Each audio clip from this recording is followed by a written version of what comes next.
views, and comments expressed by the hosts, guests, and callers on Beyond the Headlines are not necessarily those of management, ownership, or production unit of the Verizon Media Group.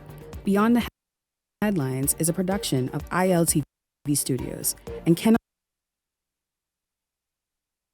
be reproduced or represented in part or entirety without express written permission of the Verizon Media Group. Beyond the Headlines is the intellectual property of the Verizon Media Group. Copyright 2021.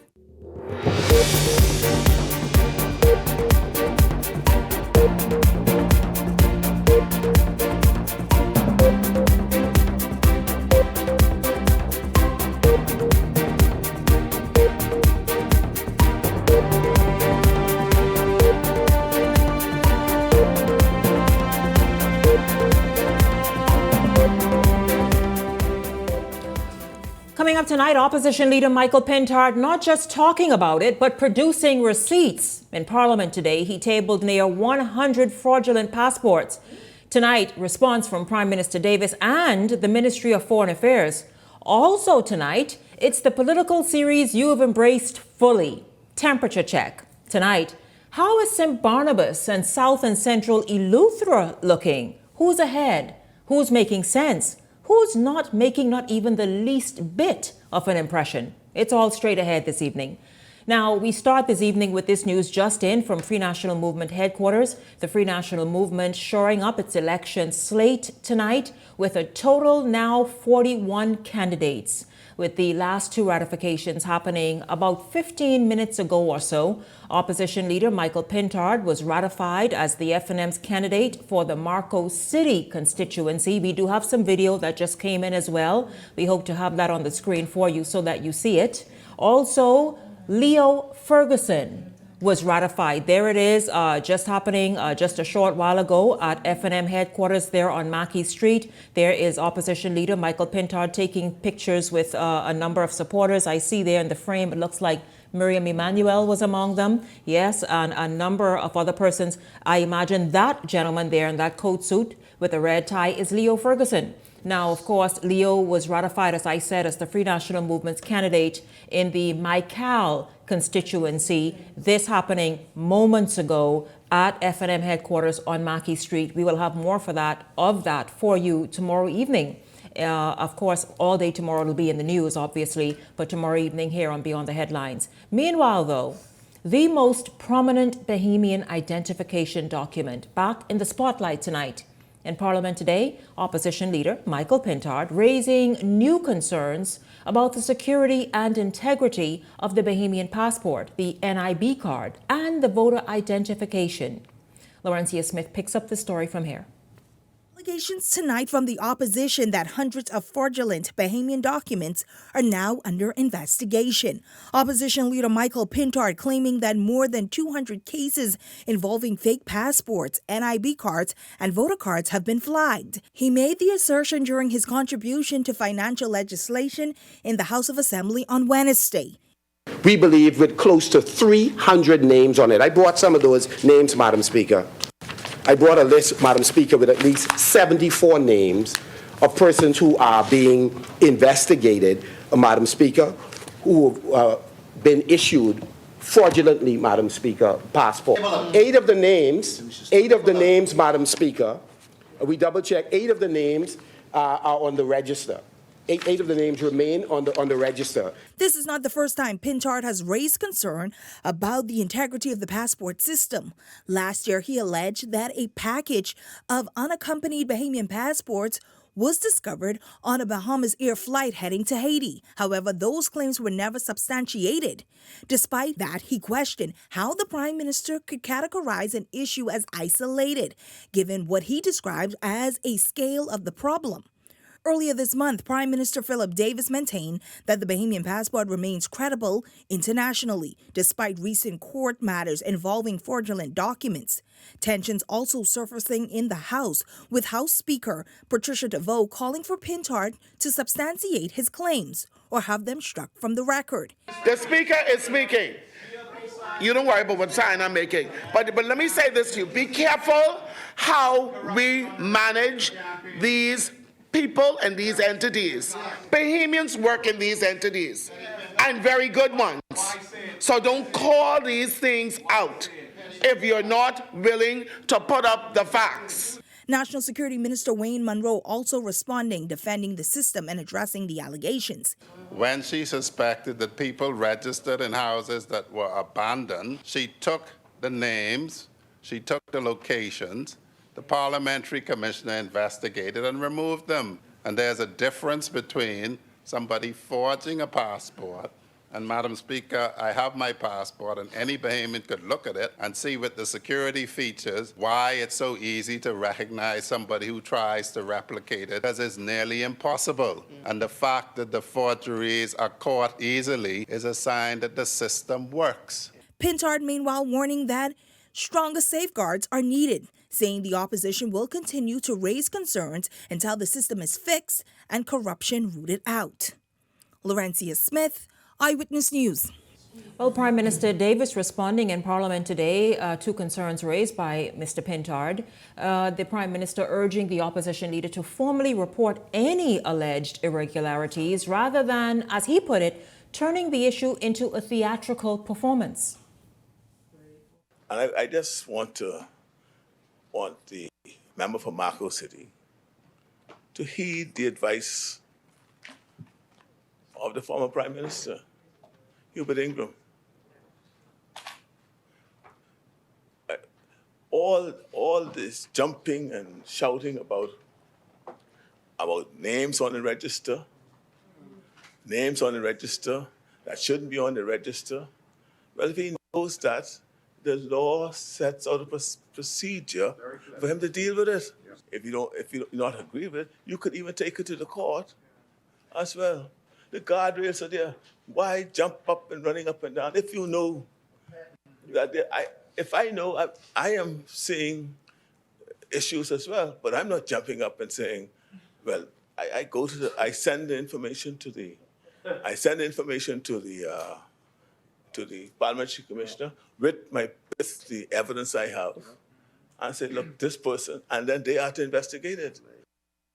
Now, Davis suggested that Pintard may be more interested in a personal agenda rather than the truth and real solutions. But it seems to me that all of this is just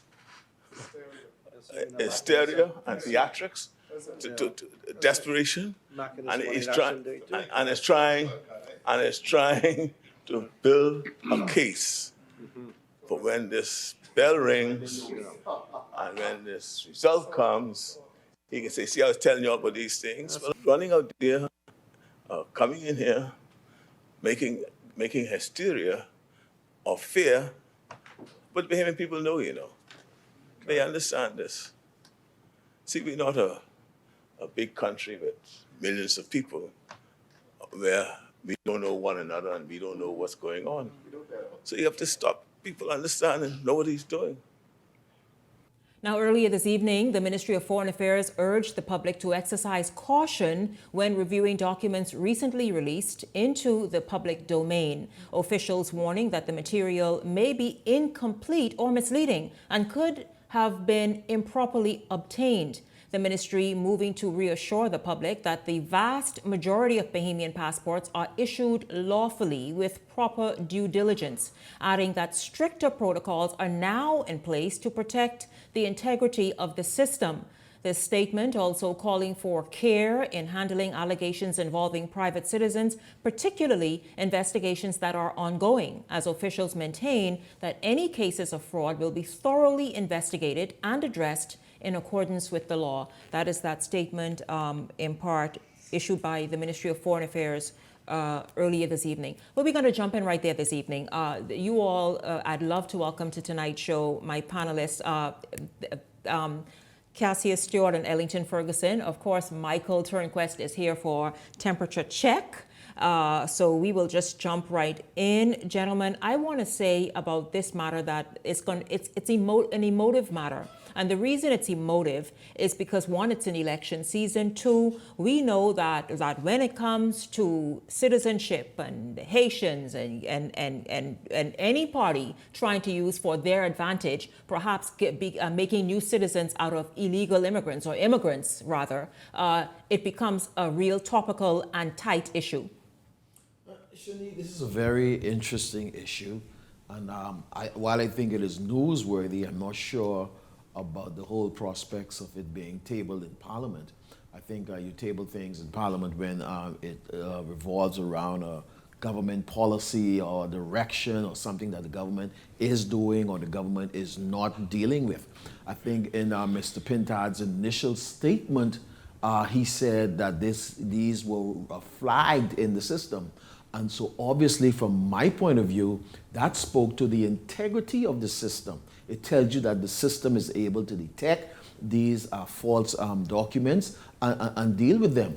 You had none other than the Chief Passport Officer here several times, and he spoke to the integrity. And the new passport has a lot of features which anyone just can get just like that. It's not that simple. And so his whole statement that these were all flagged, this is not something that he is revealing. This is something that the system has detected, that he is now finding out that the system is dealing with them. So I don't think it was something worthy for tabling in Parliament.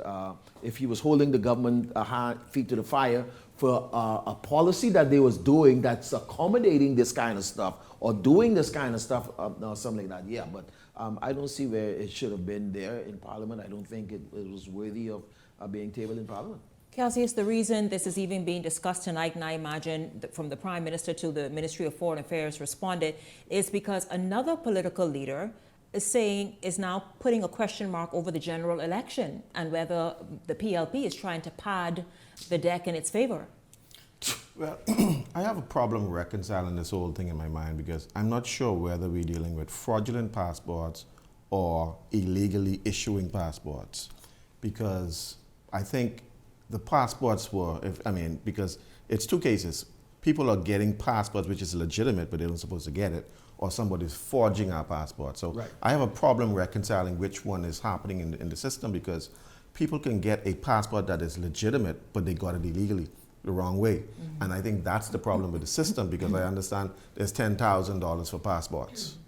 And so people are also getting driver's license for X amount of dollars and all of the, I guess, governmental documents paid. So the people in the system itself is causing the problem, the people who are issuing the passports. But I think the leader of the opposition pointing fingers at the government, I mean, ultimately they're responsible, but I think you need to report that to the police, because if you have information, the police need to investigate who is issuing these passports. The politicians may not know, or they may know, I'm not sure. But I think for me, I understand whether we have to figure out whether or not the passports are legitimate, but they were issued illegally, because I don't think nobody's manufacturing Bahamian passports out there somewhere. But I do know that, I mean, from the last time we spoke about this, some officers contacted me and told me that this has been going on for some time. They arrested some people and so on, and passports were being issued at a cost of $10,000. And so if that being the case, then the passports are legitimate passports, but they're giving to the wrong person. The person should not hold a Bahamian passport. But I think we need to do a forensic audit in each one of these governmental departments to make sure that we can clean up the system. Now, where there's smoke, there's fire. Now, I don't know if you can clean up the system, because I'll tell you that $10,000 you talked about, I put that question to the Chief Passport Officer who was here just, I think, earlier this week. Yes. Monday, yes? Or was it last week? Last week. Okay, dang, he was on temperature check the night of last Wednesday. And he's always very, very, very just open and giving access to information. What it does is that the passport, every 90 days, according to ICAO standards, the security features are changed. But that's not the problem. The problem is the people's passports are legitimate. These are good passports. And I was How getting they to got that. them I is was the getting problem. to that. Yes. So much rackets. Y'all, this us we talking about. But this Bahamians we're talking about. The rackets where someone was charging $10,000, and not necessarily the passport, it is those foundational documents that people are frauding and giving to people, selling it as a package, and they go get their passport. Then it's determined and flagged in the system. So we gotta put our foot down, because we cannot allow it to fester. And like I said last time, one illegal passport is too many. And we have to set an example. I refuse to believe that we can't clean it up. We can't clean it up. I refuse to believe that we can't be the best. I refuse to believe that. Of course, I agree with you. I believe that we could do it. Now, the thing is, when and can it be cleaned up with fraud happening everywhere and every time somebody thinking of a new way to fraud the system or defraud the system? That's the whole thing. I know, gentlemen, I know y'all have a lot to say. Y'all have a lot to say. But you hear that right there? I have to move because the other people, Michael, and I heard you trying to get in. Michael, you talking about temperature checking. Listen, can't come now, Michael. Don't go anywhere because when we come back, we are zeroing in on St. Barnabas and South and Central Eleuthera. Because Shanique, before we go, I know I'm not on temperature check, but I was in South and Central Eleuthera this past weekend, and I saw no physical evidence against an African candidate. So the PLPs are all over the ubiquitous, net doors open, giving out shirts, but I saw no physical evidence that there's an African candidate, and I was concerned. But stick around because I want to hear exactly what the temperature check panel found out and all of that. They're looking, again, St. Barnabas and Central and South Eleuthera coming up. Stay close.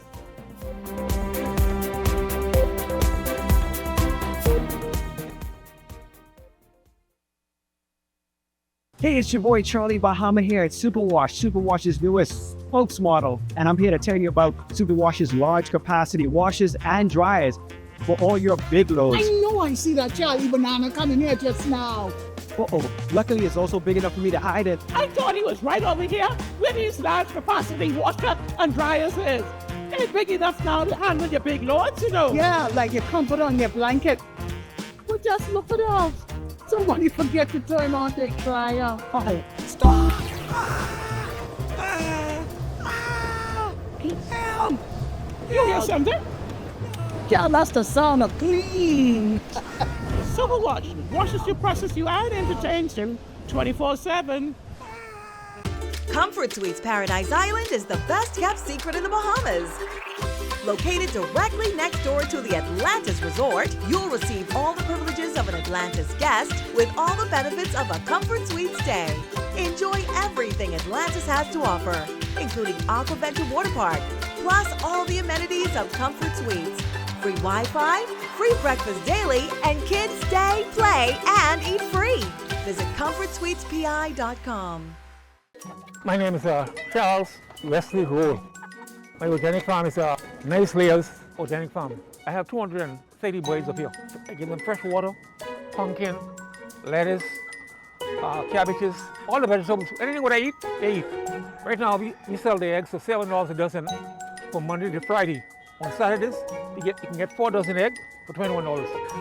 I'll be located on Jamaica Road, the western side, Silverstone Primary School. Hey, it's time to lock in your vote. Your vote is your power. With the new boundaries in place, you may need to transfer or confirm your voter registration. And if you have never registered or didn't plan to vote, don't get left out on one of the most important decisions of your future. Make sure when election day comes, you're ready to say, your say, your vote, your choice.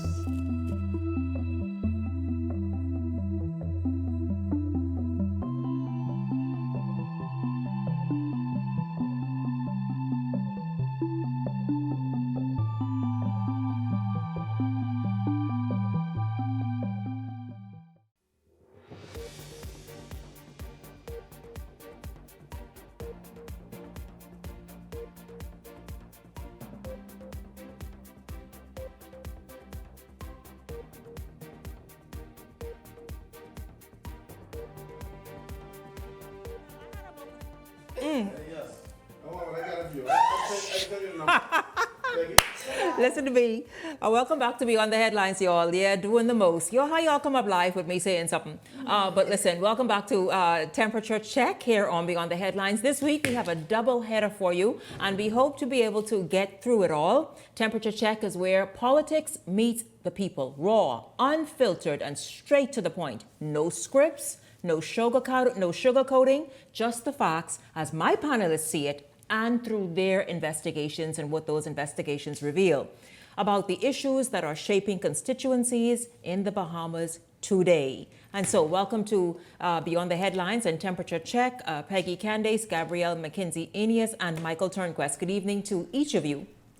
Good evening. Thank you for having me, Shanique. Good evening, Bahamas. Good evening, Shanique. Good evening, Bahamas. Good evening, my wonderful panelists. God, it's going to be that type night. Exactly. Don't try to sound nice here. Hey, Michael, good evening to you. Listen, of course, you all know. Let's start with St. Barnabas. How about that? Let's just look into it. It's a bit of a tricky situation because while there's an incumbent, the incumbent is no longer running in St. Barnabas. So let's just talk about the incumbent for a moment. And I don't even know where we should sort of gauge him, maybe in his new constituency. However, the incumbent in St. Barnabas is that individual right there on the screen, Shenandoah Cartwright. He is the deputy leader of the Free National Movement. He has served the St. Barnabas constituency now for 2 terms. So he's been the sitting member of parliament now for 10 years there. And I don't know quickly if you all want to just quickly have something to say about him, because we will sum him up better when we go to the new constituency where he's at. So very, very quickly, if you could jump in and anything you heard that's outstanding about him. I think the incumbent has done a wonderful job during his first 2 terms of empowering the people of St. Barnabas. Many of them became business owners for the first time. He enabled them to get business licenses to operate their own business through various empowerment programs that he had during his term there. So I think he's done a good job there and left a really stable foundation for Mr. Jamal Moss to pick up on. I think Mr. Cartwright exhibits the Forrest Gump syndrome running. It's the reason why he ran from St. Barnabas, and it wasn't because of stellar performance this term. Why he ran? Because he know he can get caught up if he It's interesting, but Alcides was in the West too. Go ahead, Michael. You know, Shanique, St. Barnabas has always been a very interesting seat. You know, it's been somewhat known for years to be a PLP seat. I think the incumbent has done a good job in terms of empowering persons that would have been when he was the actual in the first term. I think, being a sitting member in the opposition, this current term, makes it a little bit harder, not having the access to funding and certain things that he would have done in the previous year, makes it a little bit harder in that type of area to represent and be, I would say, effective in terms of coming back, especially a person who you would have lost to being a sitting minister. So, that's a very difficult one. Right. Now, okay, so now, panel, let's officially begin our look at St. Barnabas. St. Barnabas has, I think, 3 new candidates who are entirely new to that constituency. And so let's check them out. Let's first go into right now the Coalition of Independence candidate, Karen Butler. What have you all discovered about her? How is she showing up? She, of course, is the lone female in this constituency. There she is to the right of your screen. So there you have the 3 candidates there: Jamal Moss of the Free National Movement, Michael Alcides of the Progressive Liberal Party, and Karen Butler of the Coalition of Independence. What do we know about Karen Butler? Karen Butler hasn't had enough time to be on the ground, actually. The previous Coalition of Independence candidate recently resigned, so she is the replacement. So we don't have enough data, and I don't think I would be able to give a fair analysis based on the information that I got from persons. Oh, so how long has she been? This is about a week or maybe 2 max. Oh. This is recent developments with the change in terms of candidacy. So it wouldn't be fair of me to even judge her tonight or relay any sort of information, because the residents I spoke to would have mentioned to me that the candidate that was previously there resigned due to personal reasons. Anybody else can speak about Karen Butler, or we can just move on? We can move on. I think we can move on. Yes, okay. Let's then look at the Free National Movement's Jamal Moss. Poor little lamb, Jamal Moss. Sacrificial lamb. Jamal Moss has been tossed from different constituency trying to get placement. He was in Tall Pines, then he went South Beach, and they have sacrificed him in St. Barnabas. Why do you use the word sacrifice? Because they know if Shenandoah, the current member of parliament, run, they gave, and see, Jamal disadvantaged with the Free National Movement. He has always been labeled a menace guy. And so that's why they just push him out there so he could get slaughtered and just give him an opportunity to run because he wanted to run so bad. But Jamal Morse is doing the regular door-to-door, trying to get support. And I don't think from what is the reception to him? Because Jamal, while he is a young member of the Free National Movement, let's say team, he's been around for a while. He came up in torchbearers, and Jamal has been, making his way, gaining his experience in mainly broadcasting, and pushing forward. What is the reception to Jamal in St. Barnabas? I was told, I was teaming, and I had several people come to me and say, go around the corner, Jamal, there ain't nobody there. And it was after almost 5 o'clock when I went there, and at that time, it's the event that he was having a pop-up, little or no people. I think Jamal have more than an uphill battle. I'm quoting Dame Boswick. He has more than an uphill battle inside St. Barnabas because the movement the PLP is making, and I'll get to that, is so strong. Little lamb. I think after 4 or 5 o'clock is a little bit disingenuous, Peggy, to an event that had started in the afternoon to former Senator Jamal Morse happening. But I want to echo some words that Peggy would have actually said right here on this show in terms of giving Jamal an opportunity. You were one of those persons who lobbied for him as a young person, as a young leader who deserved a chance. And sacrificing him in St. Barnabas is a chance? Come on, Gabby. It was this Why not South Beach that he was campaigning in? He has now gotten his opportunity now, and Jamal is a grassroots guy. What I've gotten from persons being on the ground, I had to swing. I only could have spent a little hour today in the cubby hole, but he is a grassroots guy. Jamal Morse is actually the people are taking to him because he spent a lot of time at these various establishments and locations. You are saying, Gabrielle, he is gaining momentum in St. Barnabas? He is gaining momentum. He has some time and some work, but he has a foundation. The persons who worked with Mr. Cartwright are currently working with Senator Morse, and they're building on that. He's doing his door-to-door. He's had some events. He actually has a program as one of the persons, because I was able to speak with a senior, that he's assisting seniors who are disabled and not able to come out and do certain things with getting their lawns trimmed, he has different programs. He's building on the programs that the former Member of Parliament Cartwright has established with the BDCSC and different programs with assisting the children in the community. So Jamal Morse is a fighter. He's a grassroots, and he's in the constituency, and he's doing what he needs to do to get the job done. Shanique, I've known Jamal for quite some time, from torchbearers coming up through the FNM. One thing I can say, looking at this seat, Jamal is a young man with a lot of, charisma. Like he comes from the grassroots, knows how to get down with the youth. When I look at the numbers, and say, the FNM, even though they did win, when the swing was going the PLP way, it was not by much. So, with that said, Jamal still has the upper hand in terms of the votes. It's just that him getting on the ground and touching, because, this seat was only won by 100 plus votes by the incumbent. So, he has that to work on and kind of push forward, even though he's going up against a current minister. So Michael, you were saying that Shenandoah won by just over 100 votes, and so Jamal will have to make 100 plus, and he'll have to make that up and more. Yes, I mean, of course, being, the PLP is sitting, they have the resources. Akitas has the resources available to him, in terms of he can make things happen for the constituents. Of course, Jamal does not have that opportunity. I mean, he has to go based on whatever he raises or, what comes out of his personal... Is Jamal, as somebody who is sort of a first time out of the gate in this capacity, is he being sort of helped and pushed along? Anybody knows?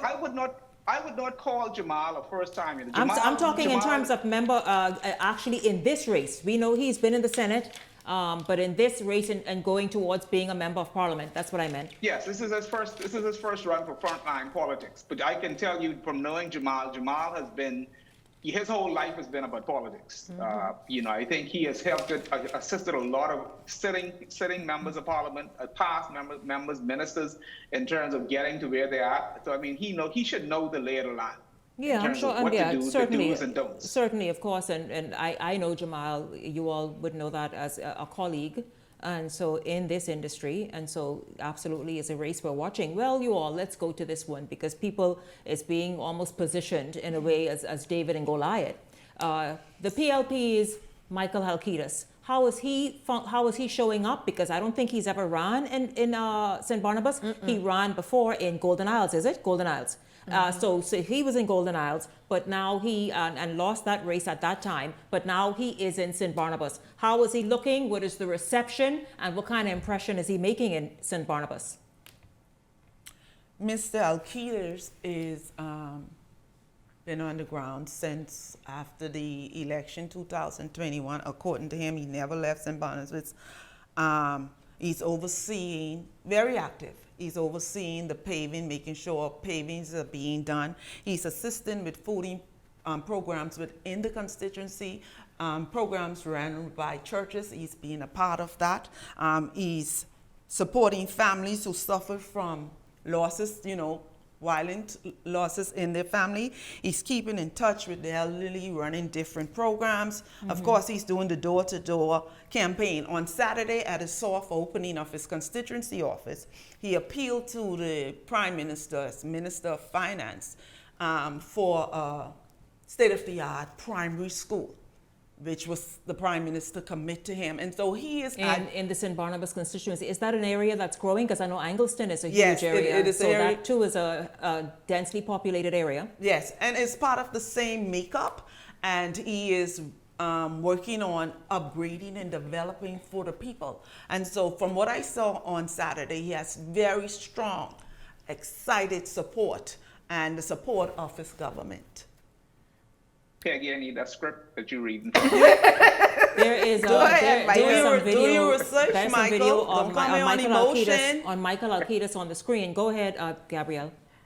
Listen, I had to chuckle because it's interesting that Peggy didn't mention the Run Forest Run in this situation when there was an opportunity for them to put Mr. Halkitis back into Golden Isles, and he wasn't given that opportunity to run again. You want me to do your job? And then he wasn't given that opportunity to run again. And then you moved him now to St. Barnabas, which is new to him, when he has had a lot of energy, resources, a lot of relationships formed down there in Golden Isles as well. So while we're making a lot of illustrations about the current Member of Parliament, Shannon Dawn Cartwright, let's just remember that Mr. Halkitis is moving from another seat into St. Barnabas when he wasn't successful at the time.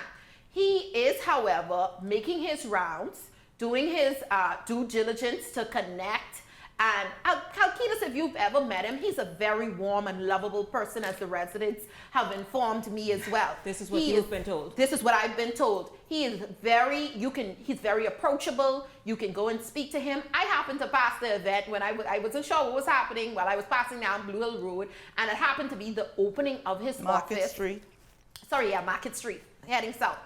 And it was the opening of his office. He had a large amount of support there for him. He has been pushing, residents say he's been pushing for their clinic, the state-of-the-art clinic, Coconut Grove, I think.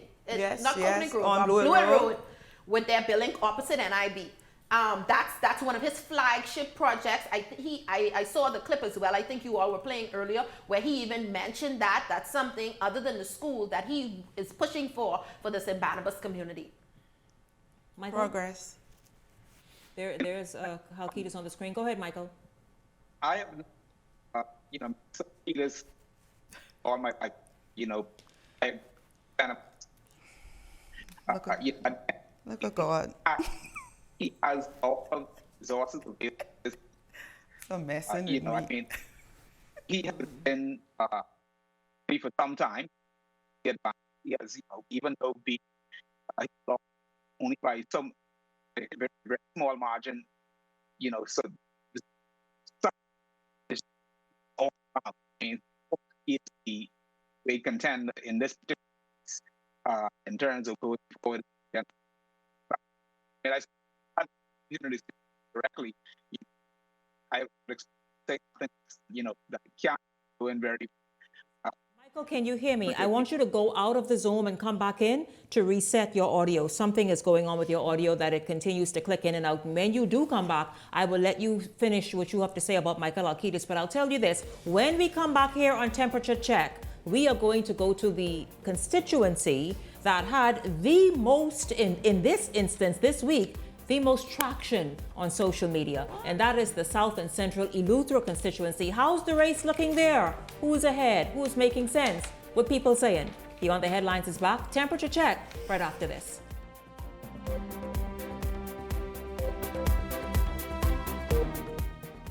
The Fox Foundation proudly presents the keynote speaker for the 3rd Annual Women's Entrepreneurship Initiative, this March 19th at 7 p.m. at the beautiful Baha Mar Resort.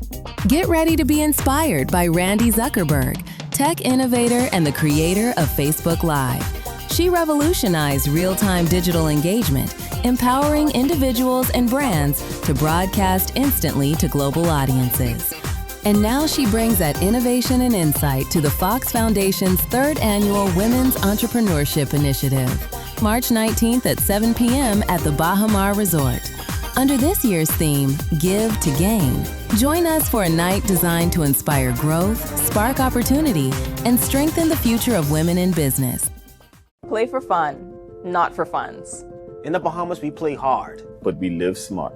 We love a little competition. A little excitement, a little thrill. And at Idle Luck, gaming is all about entertainment. Shared moments, celebrating the wins, and enjoying the experience. The key is simple.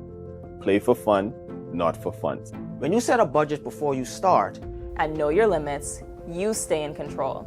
And when you're in control, the game stays what it's meant to be. Fun. So play for fun, not for funds. Must be 18 and over. Island Luck reminds you that it's only a game, so please game responsibly. The race to 2026 is heating up, and the nation's voice is louder than ever. Here on Beyond the Headlines, we're checking the mood, the momentum, and the message of the people. I'm Shanique Miller. Each week, we're taking the temperature of the electorate to see what's really driving the nation. Who's connecting? Who's cooling off? What issues are heating up ahead of 2026? This is Temperature Check 2026, where journalism meets the nation's heartbeat.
Welcome back to Beyond the Headlines. It is Temperature Check. It's Wednesday. We have a double header for you. We are trying to get through it. And I'll tell you, we will revisit some constituencies, especially those that are interesting races. So that's going to be happening. But we want to try and kind of double up, just in case the bell rings and that shrinks the time to discuss. And so right now, we're going to turn our attention to the South and Central Eleuthera constituency. Michael Turnquest, are you there?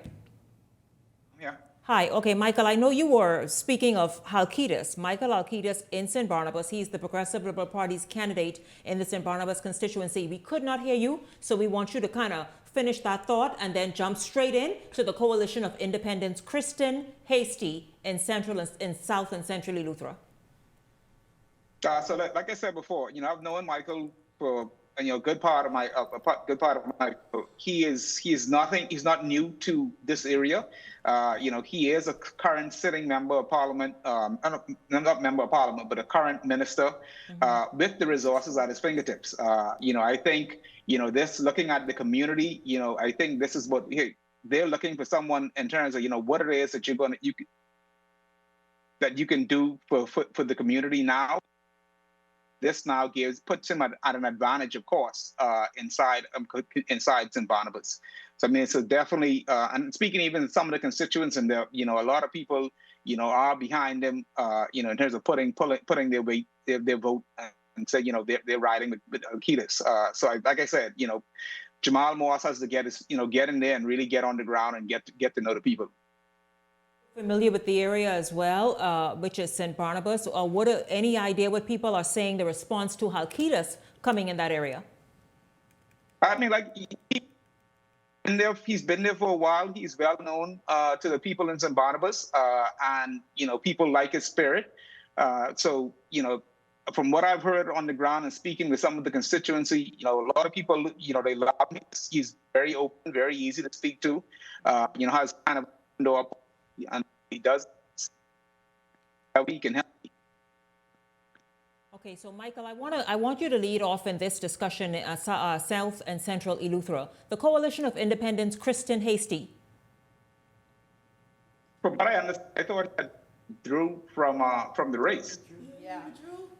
From our investigation, I think all of our investigations should have led to the same thing. Every resident I spoke to, whether in Central or South Eleuthera, said that candidate is no longer a part of the race. There's been no evidence of that candidate, and the Coalition of Independents hasn't sent a replacement candidate as yet, not that they know of.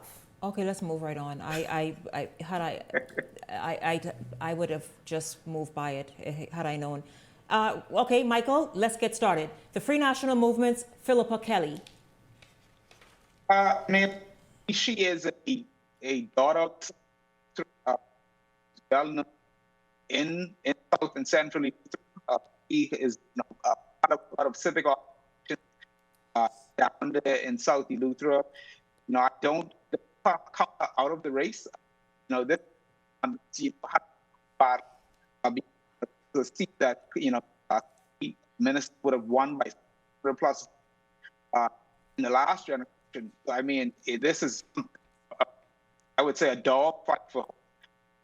We're still really hard, and and speaking to the residents, I have established business. A lot of people are singing praise, leading in terms of the work they've done in Eleuthera as power. This is Ms. Kelly at this. Y'all, let's see if we could get Michael sorted out with his audio, please, through the Zoom link. I will speak with Peggy and Gabrielle in the meantime. Gabrielle. Philippa Kelly, listen, I made out a little bit of what Michael was saying, and when he said, don't count her out, it's going to be a dogfight down in there. Michael, I think I got what you were saying, because those are the same sentiments that I got from a lot of residents that I spoke to, and I don't even know how y'all get my number. I never hear so much Eleuthera accents, other than I just have to listen to Peggy everywhere to say your damn Eleuthera accents were showing up strong on my line today. Okay? Listen, and they said that Philippa Kelly is such a beautiful person. Honestly, they spoke to a character. She has successfully been elected to local government 2 consecutive times. Many of the persons that residents that I spoke to down there said that she does a lot of charitable acts. This is something she's been doing for over the past 7+ years. and she does not publicize it. And one of the things that they appreciate is that when you are in your lowest moment, she's not going to use that as a photo op to prop herself up or make herself. She's actively involved in coaching girls and boys softball team. Apparently that's very popular on the island down there in Eleuthera. She's Eleuthera from and softball, yes. Yes, they love their softball land there. She coaches them. She mentors them. They say she pushes a lot of healthy living and activities. She's going door to door down the constituency. She's from Savannah Sound, they said, which is the northernmost part of the South.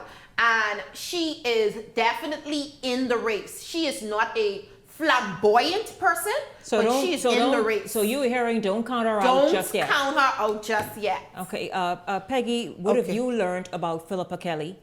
Philippa Kelly, disclaimer, I did public relations when she initially came out as an aspirating candidate. She was my choice simply because she was a Eleuthera born in Savannah Sound. She is considered, in my opinion, a good Eleuthera woman. Philippa is a community activist, a part of local government, chairman of the Savannah Sound Committee. She gives back to schools. Of course, softball, which is our thing as Eleutheran. She was a player. She comes from what I consider a softball royalty in Eleuthera. She's a player, a coach. She's doing her walkabout. She had a program, Free Down Fitness. Philippa is very active historically in Eleuthera. Philippa has a uphill battle also because she's up against a guy who is, we'll get to the gentleman later, but let's talk about Philippa. With all of that said and all that she's done and her track record to each of you, as you all have described, each of you about in Eleuthera, sports and community work, how is she resonating politically on the grounds in South and Central Eleuthera? They're loving her, man. They're loving her down there in Eleuthera. As Peggy would have mentioned, she's definitely a very jubilant person. They are attracting to her, so that she's not that stuck up, that she's not approachable. She is community minded, so she's been a part of them. So her transition into politics isn't something that's throwing them off, because all she's doing is building on what she would have already started, which is advocating for her people and making sure that Eleutherans get the best and deserve the best. She's advocated for the water issues. Every time you see the water off with her as well, because she lives there. Peggy, yeah. Michael has spoken. Okay, let's quickly move then to the incumbent Member of Parliament, Clay Sweeting. Michael, jump in. What have you learned about Clay Sweeting? How has he been showing up this entire term? How are people feeling about Clay Sweeting right now today? And how is he making his impression felt in this 2026 campaign season? You know, Shanique, I being in Eleuthera, I would have heard some about, I would say early last year, Clay had some difficulties in South Eleuthera, that being with his constituency office at first, where at times, people felt as though he was hiding from them, maybe because it was demands that was put on him. But I think now that people have seen some of the infrastructure work that would have been done over the past, whether it be months, people are now, some people I hear are singing in praises in terms of the infrastructure work and the progress that he has made there. Of course, he holds the, he's Minister of Public, I think it's Public Works, which gives him the advantage because he has, all he has is the stroke of the pen in terms of getting things done down in Eleuthera with paved roads. At the end of the day, they still have issues as it relates to water and electricity. Those things are getting better, but there's still a lot of work to be done. But of course, you have airports and things of that which are supposed to be under construction. I don't know if anything has been started as yet, because I haven't been that way in a bit. But he did won in the last election by 600 plus votes. I mean, he clearly has the advantage down there in South Eleuthera. Yes. You or me? Gabrielle, go ahead. The infrastructural issues, like Michael mentioned, was a big blow to Clay during the start, and that's another candidate that moved from. When we're talking about these moves, he moved from North Eleuthera running for North Eleuthera to South Eleuthera. So that's a big thing. He is originally, Peggy may confirm, from Spanish Wells. That's his people, and he migrated after the loss to South Eleuthera, where he is now making some inroads. But he had challenges, like residents have said, with the infrastructure. They are now currently seeing some roads being paved, but they also mentioned, they said, living on the island, if you're not used to it, is very hard. The water doesn't stay on consistently. The electricity doesn't stay on consistently. So if you move from Nassau to Eleuthera, you're gonna find it difficult, and that's the challenges that Clay is still facing. Okay, Clay is hitting a home run in Eleuthera. He's outperforming every MP that has been in the South. Historically, road paving, a project going on almost over a year. A graveyard that the community told me they needed is being done. Refurbishing of the Governor's Harbour Airport, refurbishing of the Tarpon Bay Dock, the state-of-the-art health facility in Palmetto Point, world-class track and field at Preston Albee High School. Clay Sweeting is doing more. I mean, people talk about the water and the light. They have improved, like Michael agreed. Clay Sweeting is hitting home runs, just results, just progress. But how is he resonating? Oh, we saw a video. His support is, I mean, initially people were concerned, oh, they seen, but they saw results. And that's what is winning over the support back. So Clay is on top. Clay support is growing. They're involved, they're active, they're happy, and they're working to make sure that he is re-elected. Now you all, very quickly, this part is the quickest part. Where is St. Barnabas leaning right now? Michael, quickly. I think it's right now to Michael Akitas. PLP. Call the organizations. PLP. I think St. Barnabas is too close to call. I'm not giving it away yet. Peggy, where's St. Barnabas leading? I'll give it away on your behalf. PLP. Now, South and Central Eleuthera. Where is South and Central Eleuthera leaning right now, Michael? There could be another one, I think, that's sitting in the PLP corner. Gabrielle. Too close to call. Dogfight. It's a dogfight. Based on what I've heard. Peggy. No dogfight. PLP. I thank you all so much. We will continue to try and fit in 2 constituencies on temperature check moving forward. I thank you very much, Peggy Candace, Gabrielle McKenzie Eneas, Michael Turnquest, thank you. And of course, at the top of tonight's show, Cassia Stewart and Ellington Ferguson, a great thank you to you both as well. And to all of you tuning in. Did you all get that? Did you enjoy it? Did you soak it all in? Yeah, thank you so much for tuning in this evening. I look forward to seeing you right back here tomorrow evening. For the entire Beyond the Headlines team, I'm Shanique Miller. Make it a great evening, everyone.